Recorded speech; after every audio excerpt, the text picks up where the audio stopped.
From the headquarters of Telesur English in Quito, Ecuador. This is From the South, and I am Sonia Gray.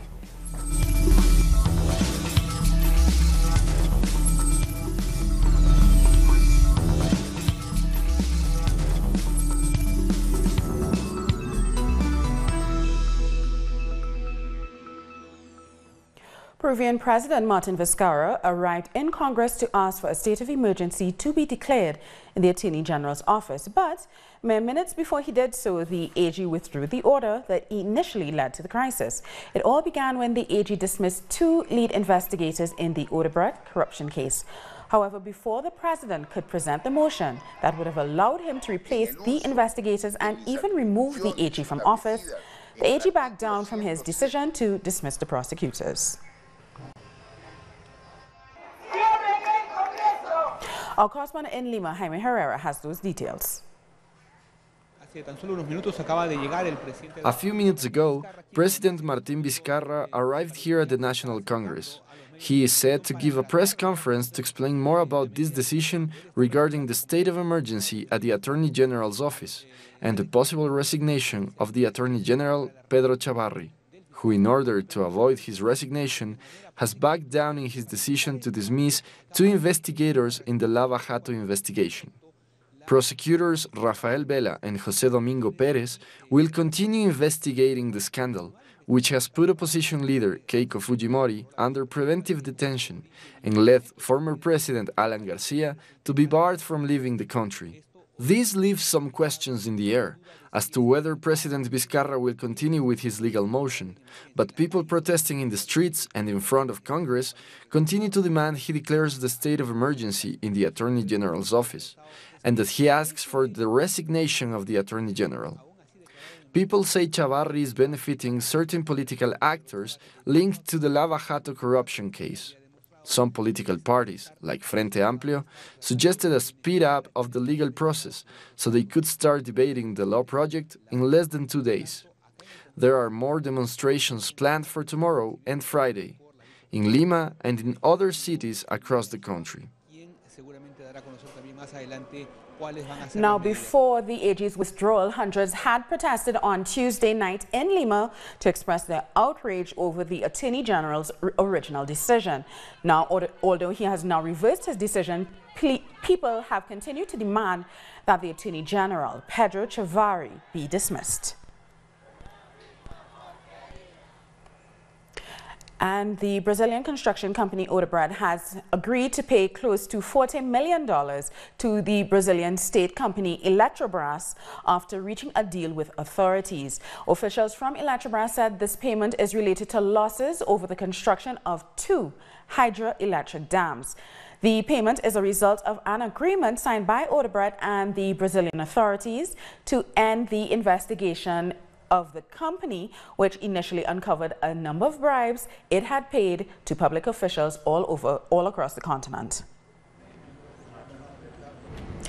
And just hours after taking office, Brazilian President Jair Bolsonaro has issued an executive order that could cause serious damage to the Amazon rainforest. The new president has transferred the regulation and creation of new indigenous reserves to the Agriculture Ministry, which is highly influenced by business interests.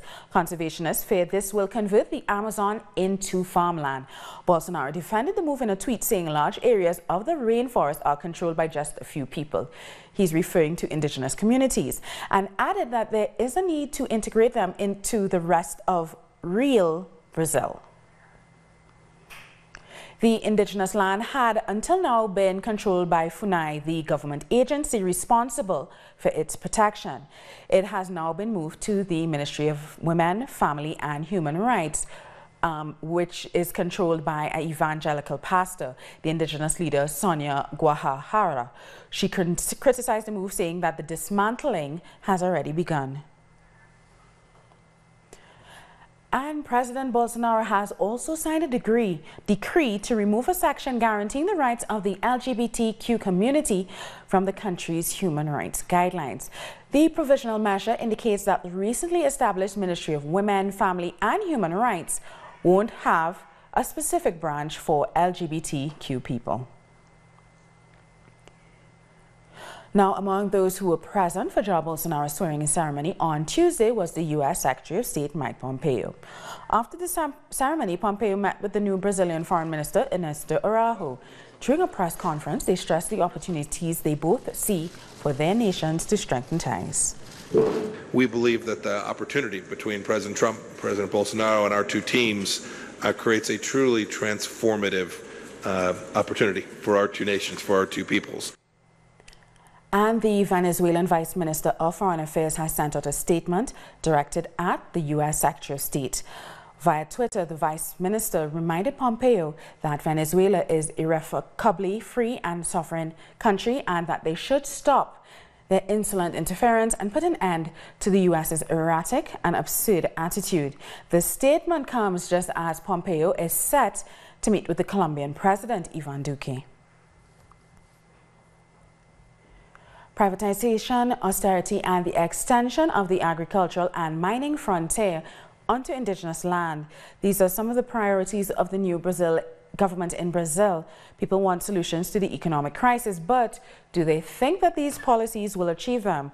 Our team in Sao Paulo went out to find those answers. With 12% of the population unemployed and a similar proportion in informal work, the new government faces the challenge of kick-starting the economy. We need a government that will govern better and make us happier. Look at the shops. Nobody is buying anything. Despite the failure of President Temer's neoliberal policies, the new economy minister, Paulo Guedes, is promising to take this approach further. One of his first aims will be to seek support in Congress for a pension reform, one modeled on Chile's private pension scheme introduced by the Pinochet dictatorship. All governments think of themselves, not of the people. We have a big problem with this new government, which wants to take away all our rights. With their proposals, the workers' right to retire and decent life is disappearing. Bolsonaro's promise to criminalize the homeless and landless movements in a country a housing deficit of 6 million homes suggests social conflicts are set to increase.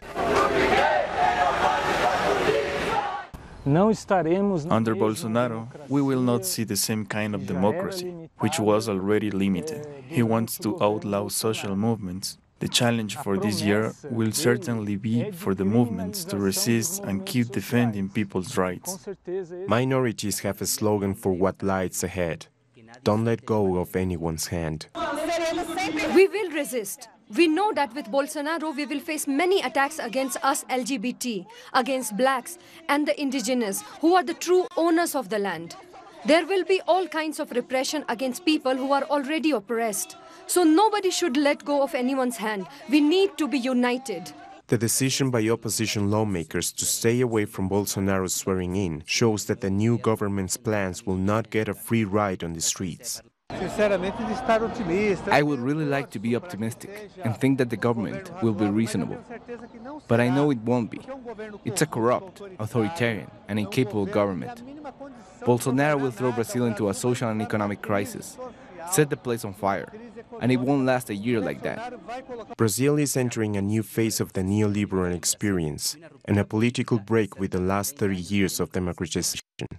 2019, the struggle for social rights will be enough to confront the return to power of those schooled by the military and civilian dictatorship. Close to 400 migrants have died while trying to cross the U.S.-Mexico border in 2018. According to the organization, the Lost Migrants Project, 376 migrants lost their lives trying to make their way into the U.S. The project collects data of people killed in transportation accidents, shipwrecks, violent attacks, and medical complications. They also recorded the deaths of unidentified bodies found along the migration route. In the past few months, thousands of Central Americans fleeing hardship in their homelands arrived at the U.S.-Mexico border, hoping to gain asylum in the United States. And Mexico is still navigating the effects of the renegotiation of the NAFTA agreement and other neoliberal policies taken by past governments. This report details those challenges. Mexico is still feeling the effects of the North American Free Trade Agreement 25 years after it was first signed. It was on January 1st, 1994, that the trade agreement between Mexico, Canada, and the United States came into effect. Many said this would subject Mexicans to unequal work conditions. This is a crisis that is reflected in the growth of migration. 500,000 Mexicans leave the country every year, and it has a lot to do with the rules imposed by NAFTA. One of those rules was the underselling of the workforce. In more than 20 years, the trade agreement helped investments increase but led many people to poverty. This agreement has deteriorated national productivity. It has led people to hunger and has created ghost towns. Campesino organizations have opposed the deal since it was first signed. NAFTA has forced Mexico to import over a third of the corn it consumes. Also, over 1 million agricultural jobs were lost. We believe that the NAFTA agreement must end. Our country doesn't need to be part of NAFTA. It has only created more poverty, unemployment, and violence. Despite the United States having benefited from the NAFTA agreement, President Donald Trump pushed for a renegotiation of its conditions. There is an aim to control our manufacturing, our economy, and our finances. That is what we think of the NAFTA agreement. After months of renegotiation, Canada, Mexico, and the United States reached a new agreement. This presents new challenges for Mexico's economy and for the new administration. The new government must increase public investment to reinforce our internal market. That is a way to counterbalance the fall of exports. We have to increase productivity and boost our national market instead of importing goods from the US. The new government of Andrés Manuel López Obrador reacted to the New Deal by increasing the minimum wage in a 16% boost to people's purchasing power. We'll take a short break now, but we'll have more news after this.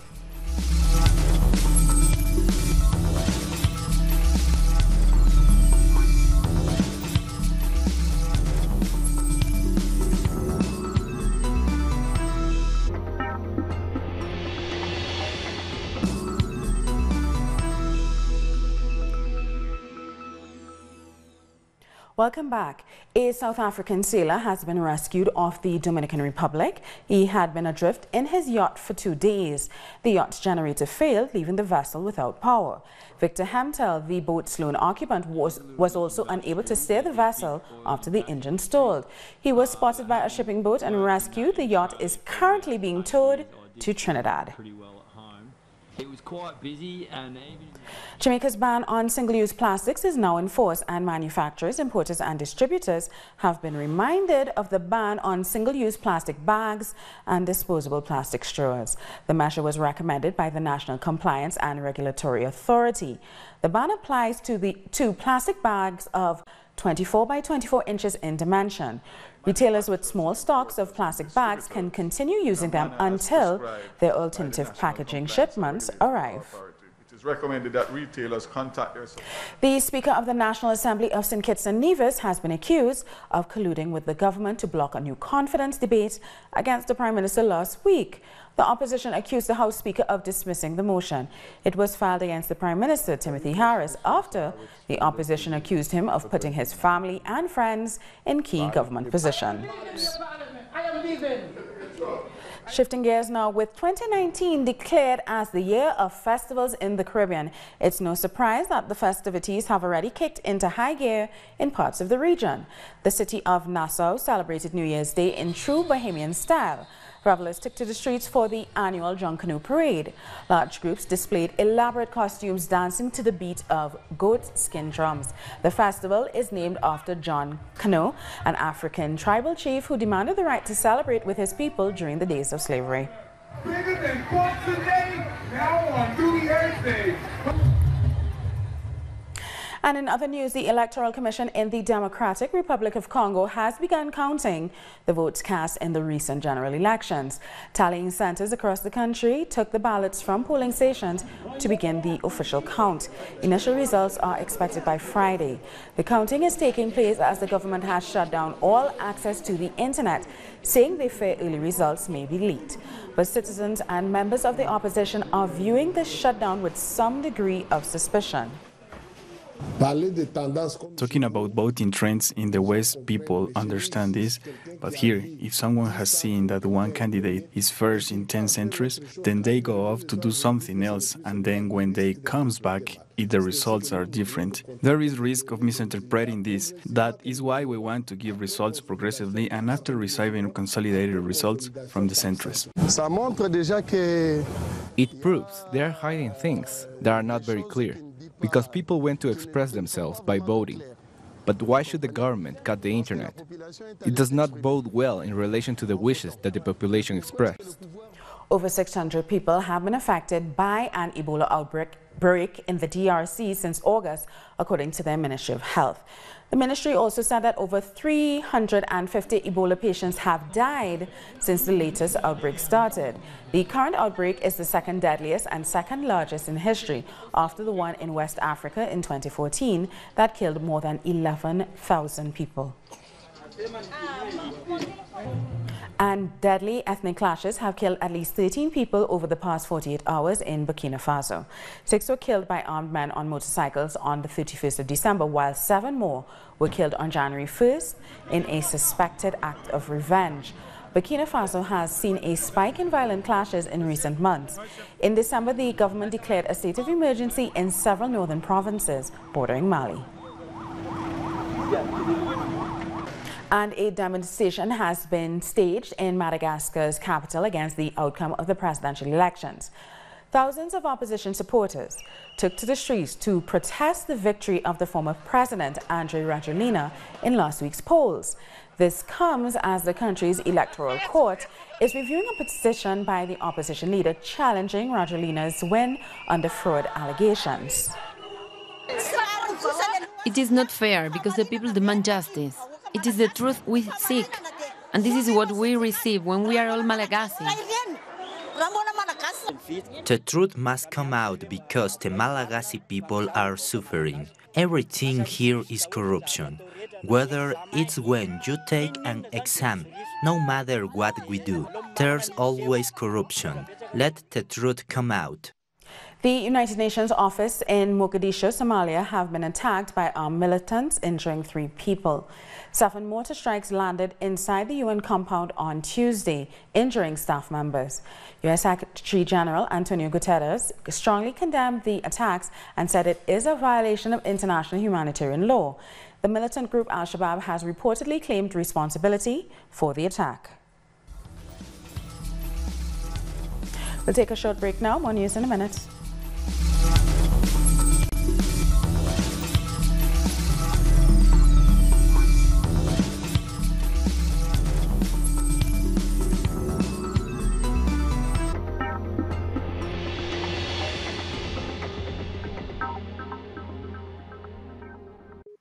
Pakistani journalist Tariq Ali examines the mass media influence promoted by imperialism. Get access to the analysis of the socio-economic and political life of the whole South America on our screen and platform in English. A critical place committed to the truth to determine the major events that transform the world today. Mondays, only on Telesur.